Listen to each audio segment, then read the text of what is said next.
Become Madoka! Madoka forbidden it. I still relevant? No. I worried. Maybe I become Madoka. No, Madoka. Being Madoka is suffering. Hey, what's going on, guys? My name is Asian Psycho, aka ToeSniper98. Having fun in your little degen holes for the past few weeks because of quarantine? You should be. It's not like Corona should have changed anything for most of you, you bunch of fucking weebs. So, to make your lives a little bit more degenerate and maybe a bit healthier, who better to make the next how-to on than on Media Lily? She's a 4-star caster who's story-locked with Okeanis, meaning that you need to complete the Okeanis singularity first before being able to pull her on Story Gacha, though good luck actually trying to fish for her there, like I found out the hard way 2.5 years ago. Or, you know, just wait for some random class summoning banner or specific gacha banner where she's featured and you don't need to bother with Story Gacha. You gotta be smart with your rolls, you know. Not that FGO players would know anything about that. Media Lily is an interesting caster in an FGO because she's one of the few dedicated healers in the game. Unfortunately for you meta whores out there, that doesn't fucking matter to you for reasons we'll explain later, so the only people I want watching this video are men of culture. People who can appreciate Media Lily for what she is and not because she conforms to the goddamn meta. But if you're here for a different reason, you are not a man of culture. You are a lolicon.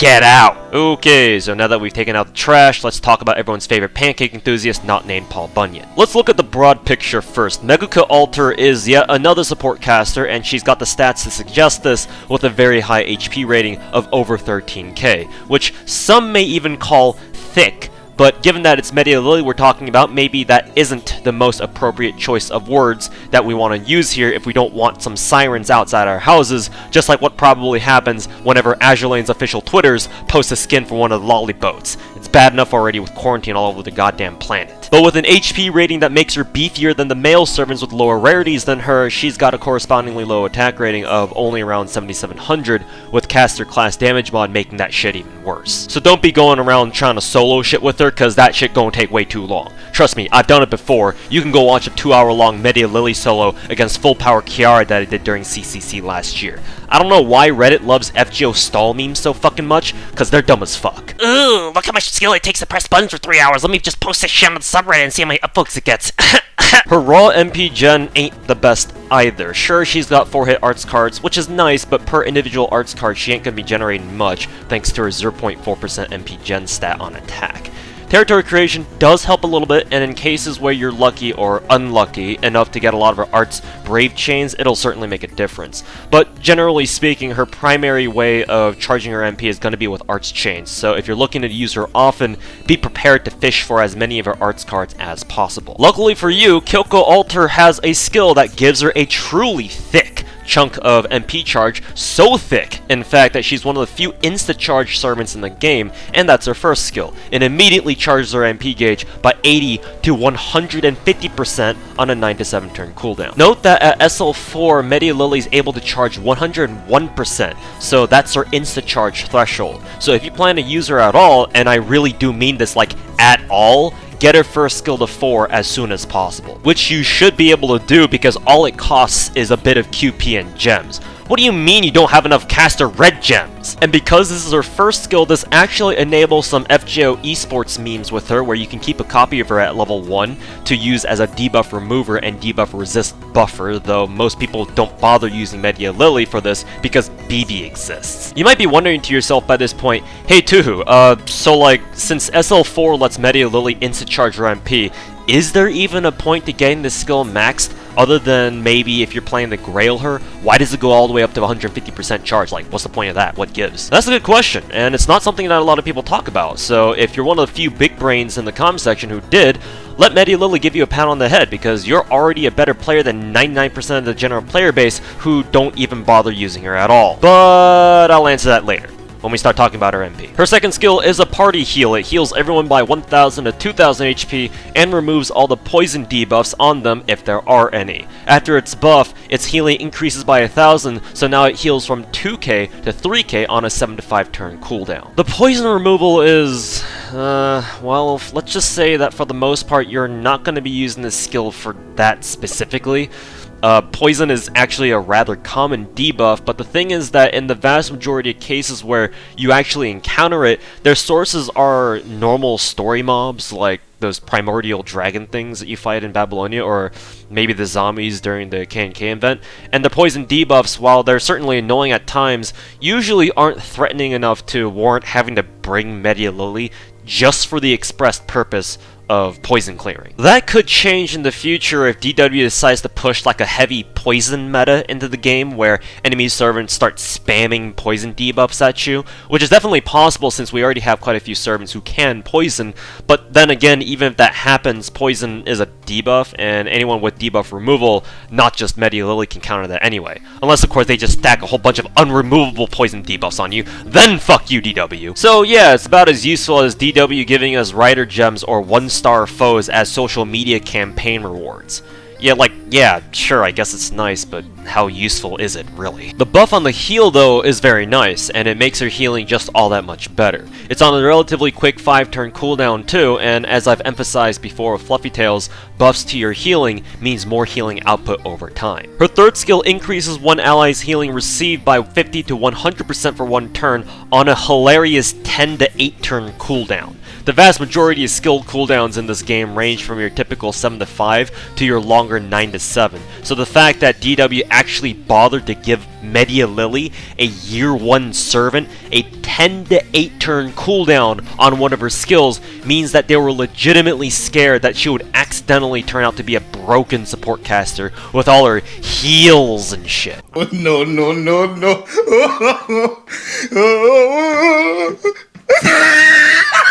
Just another testament to the fact that DW didn't know what the fuck they were doing when they were initially designing this game. But thankfully they've rectified their mistake from 5 years ago and buffed this skill too. So now on top of the healing received buff it gives, her S3 now has a rare buff removal resist effect with the same scaling for 3 turns. And more importantly, its cooldown got reduced to just 8 to 6 turns instead. So just in case there are people who've never used Umika before and are wondering what the fuck the game means when it says increases healing received, which should be self-explanatory on its own to begin with, basically, that servant just receives more healing whenever they get healed. It's pretty simple. It's essentially made in Halloween, the CE, in skill form. Turns out, DW was right in being scared of Media Lily's S3 in the sense that it's strong. It's one of the best skills in the game as far as healing skills are concerned, in fact, because at max rank it doubles all the healing one servant receives from all sources, not just from Media Lily, though naturally she'll probably be the biggest source of it most of the time. In fact, it's so strong that if you cast her S3 on someone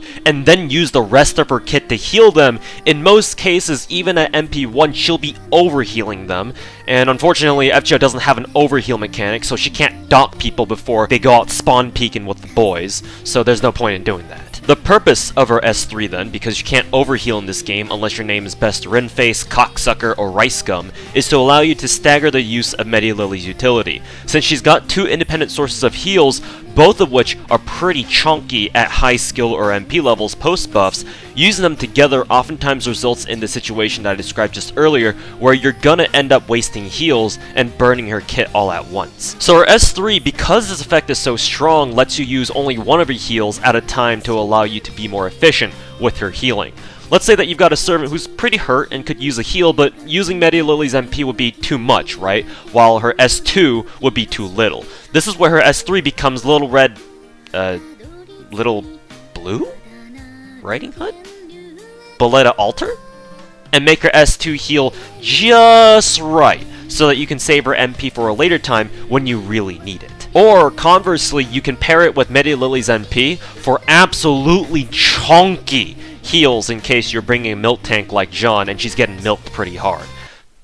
Don't let Asanagi hear me saying that. Even better is if you use this on someone who has their own healing skill, or skills, plural, like people with disengage or the like, so that they can heal themselves in tandem with Media Lily's skills, or in the absence of them even.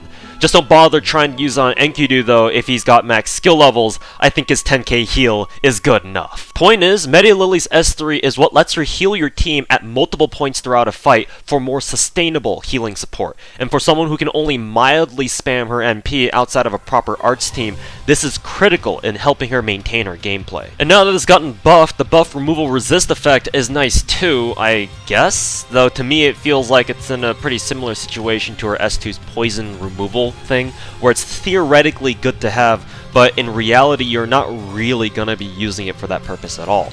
But maybe JP content's been calling for something like that lately. I don't know, I don't play JP.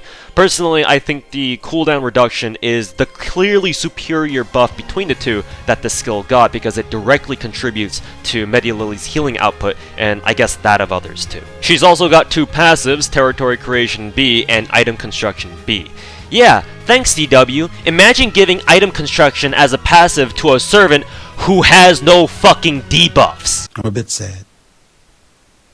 Actually, I'm lying. I'm quite devastated. Speaking of absolutely chonky heals, Aunt Jemima Lily's NP is her true stand power. It's an AoE arts utility NP that removes all party debuffs, recovers party's HP by 3,000 to 5,000, which increases the 4,000 to 6,000 post-interlude buff, and increases everyone's debuff resist by 20 to 100% for 3 turns, which also gets bumped up to 40 to 120% post-interlude buff. It's basically a spirit bomb, except instead of taking dozens of episodes to charge up just to kill one dumb motherfucker, it only takes one skill and can bring people instantly back from the brink. Or for you dankest dungeon memers out there, it's kinda like having your occultist land a crit heal on someone who's on death's door. Let's not understate the sheer amount of healing power that Media Lily is able to bring. With her full kit, assuming max skill levels, all interludes done, and buff quests done, and even at only MP1, she can heal 7,000 HP on her whole team. And for one of her teammates, that number doubles to 14,000 if her S3 is active on them. You can do the math for when Media Lily's at MP5 instead. Recall the question that I discussed when we were talking about her S1 about why her first skill lets her charge up to 150%? It's for the debuff resist buff tied to her NP. It gives Media Lily a way to manually overcharge her MP so that she can give stronger debuff resist buffs to her team should you feel the enemies are casting way too many debuffs on your team. All Lily needs to do is get 50% charge on her own somehow, which should be doable enough, even with her less than ideal MP gen, since, well, arts chains are a thing, or hopefully they are on your team, and at max S1, she can instantly put herself at 200% overcharge, which gives a 60% debuff resist buff. If you lead off with another MP, she goes up to 300% overcharge, and now she gives an 80% debuff resist buff to the entire team for 3 turns. This, coupled with servants who have their own magic resist passes, makes it so that they're almost immune from debuffs entirely for 3 turns, and for some servants with strong enough magic resist passives on their own, they pretty much are completely immune to debuffs at this point. And if enemies try to remove their buffs, well, Media Lily can make sure to protect at least one of the servants' buffs with her own buffed S3. The combination of her first skill and her MP thus gives her another layer of utility that isn't the most obvious, but with a little bit of foresight and preparation,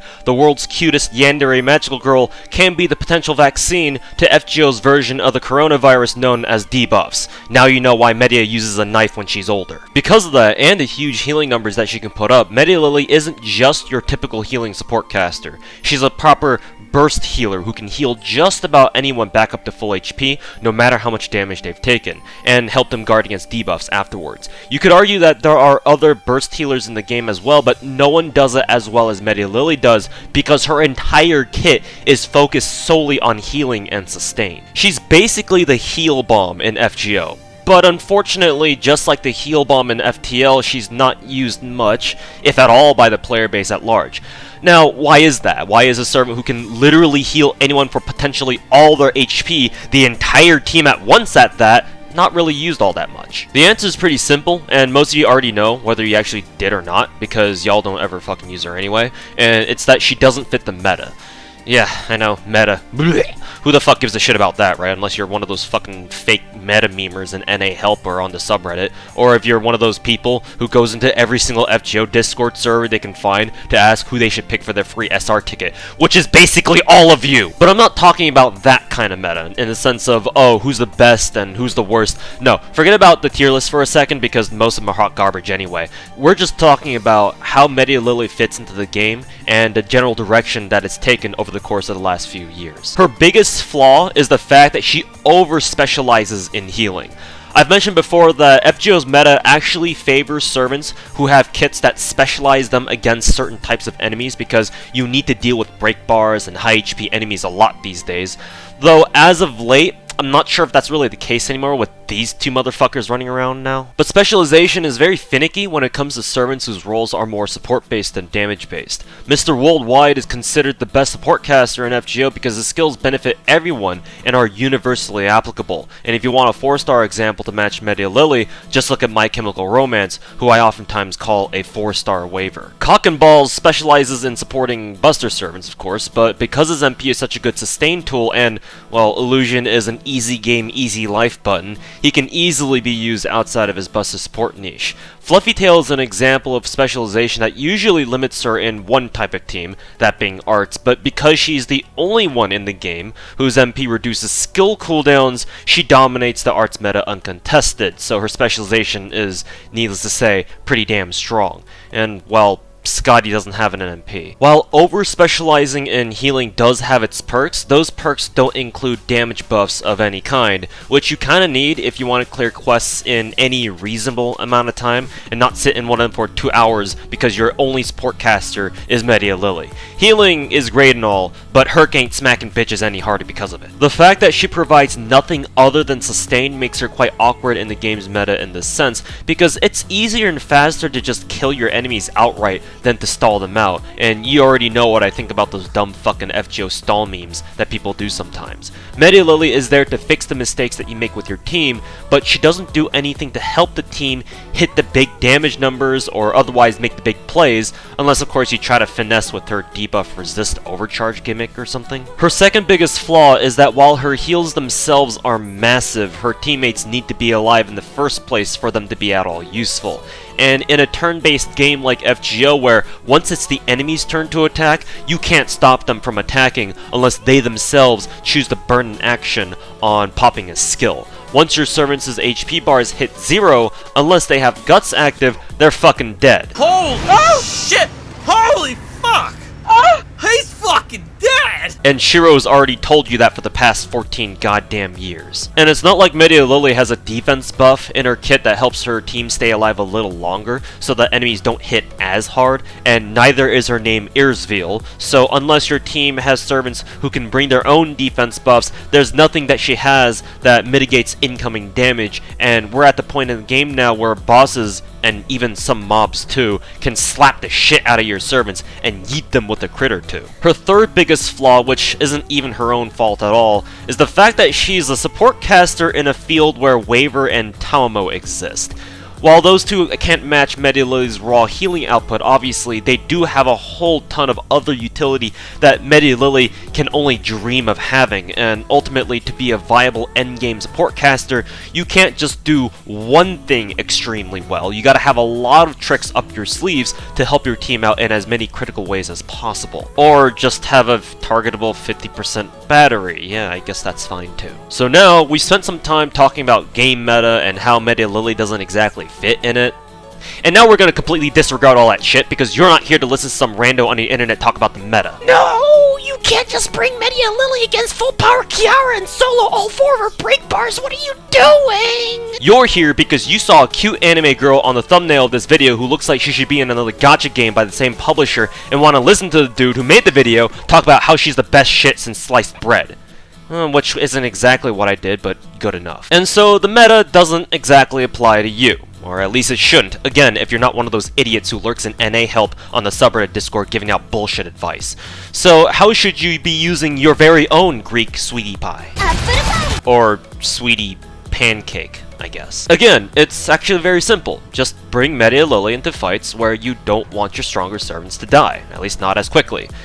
In a world in which only whales live, where you have all the gold servants you could ever hope to roll at your disposal with max levels, max skill levels, and max MP levels, the easiest way to not let your servants die is, well, just by killing all the enemies first. Just kill all the enemies! It's so easy! Hell, you don't even need to be a whale. I'm sure lots of you are free-to-plays or dolphins or whatever, and as long as you've been playing the game for a while and have a secure roster of strong servants to work with, you're good. But just like all the pictures you see on Twitter these days of all those empty aisles and shops and supermarkets, the reality is that not everyone's been playing the game for the past 2.5 fucking years, and so those players don't have that luxury of having solid teams to use at their disposal, and that's where Lily comes in.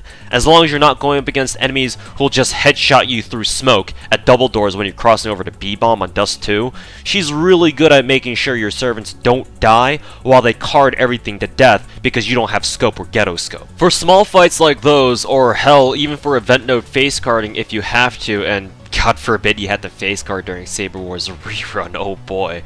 Lily's healing is really convenient and makes all those crits that the enemies land on your servants just a little less annoying, since you don't have to worry as much about whether or not another crit's gonna kill one of your servants earlier than you want them to.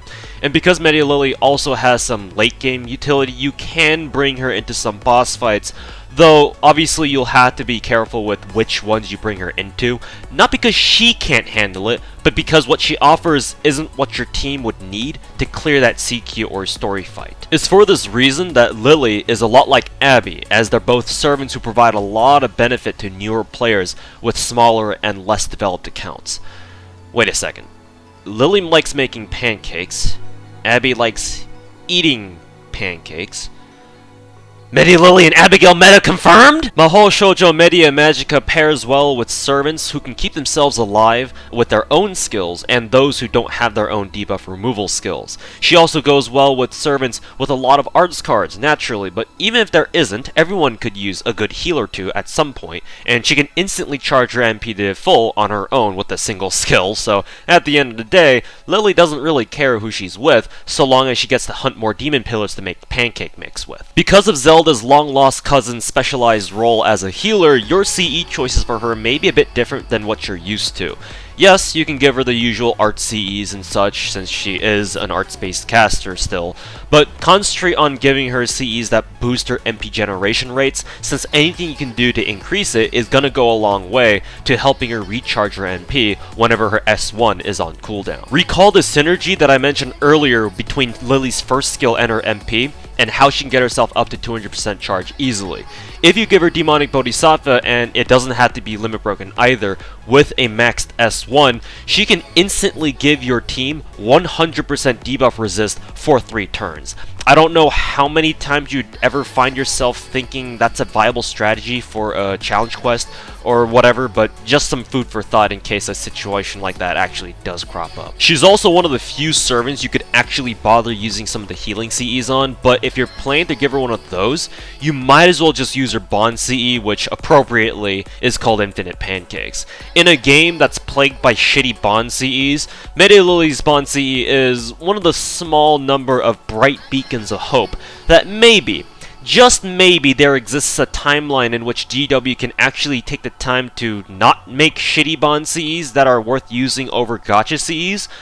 But such a timeline probably doesn't exist and we'll never fucking see it, so this is what we got to work with. Timeline jokes aside, Lily's Bond CE is the best possible healing CE that you can give her, mainly because there are only 3 other CEs in the entire game, even in JP, that have anything to do with increasing healing power, and most other CEs that are healing related increase the holder's healing received only, while Infinite Pancakes works on the entire party. The only difficult part is actually getting Bond level 10 with Lily, but that should be easy enough.